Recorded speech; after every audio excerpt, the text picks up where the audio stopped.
एक दिन की बात है। मुल्ला नसरुद्दीन अपने गांव के बाजार में घूम रहा था। उसका कबाब खाने का मन हुआ और एक कबाब की दुकान पर पहुंचा। वहाँ उसने देखा कि ढेर सारे लोग एक भिखारी को घेर कर खड़े हुए थे।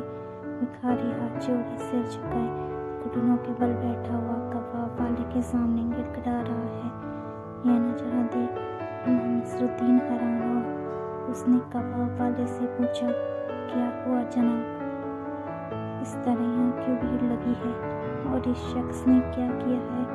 ये इस तरह क्यों गिड़गिड़ा रहा है? कबाब वाला बोला, कुछ देर पहले यह भिखारी मेरे पास आया और इसने मुझसे मेरे चूल्हे पर अपने साथ लाई रोटी सेकने की इजाज़त मांगी।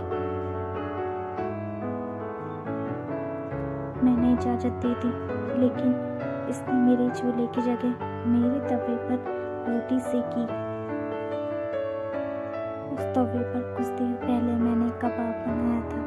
इस कारण कबाब की खुशबू इस भिखारी की रोटी में चली गई है। मैं इस खुशबू के पैसे मांग रहा हूँ, ये दे नहीं रहा। सारी बात जानने के बाद मुल्ला भिखारी से बोला, क्यों तुम्हें पता नहीं है कि हर चीज का मोल होता है? जब भी दूसरों की वस्तुएं इस्तेमाल की जाए तो उसका मोल चुकाना पड़ता है। तुम्हें भी चुकाना पड़ेगा।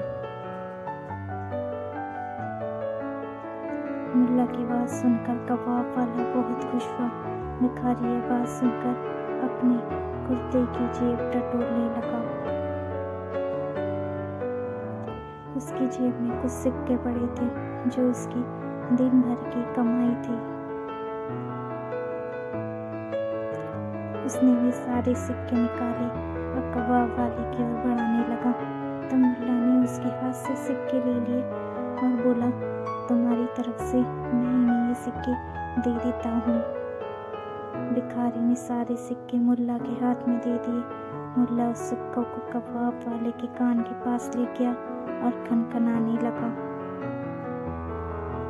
उन सिक्कों की खनक सुनने के बाद कबाब वाला बोला, अब जरा मुझे ये सिक्के हाथ में लेने दो। नहीं जनाब, इस भिखारी ने आपके कबाब की खुशबू ली थी, उसे खाया नहीं था, इसलिए आप भी सिक्कों की खनखनाहट सुनिए। उसे लेने का हक आपको नहीं है। यह कहकर मुल्ला ने सिक्के वापस भिखारी के हाथ में दे दिए। कबाब वाले का मुंह उतर गया था। भीड़ मुल्ला की तारीफ करते हुए वहां से छट गई। दोस्तों, अगर आपको ये कहानी अच्छी लगी हो तो चैनल को लाइक और सब्सक्राइब कीजिएगा ताकि इस तरह की और स्टोरीज आपको टाइम टू टाइम मिलती रहे। Thank you so much for watching. Thank you once again. Keep watching, keep subscribe, keep following.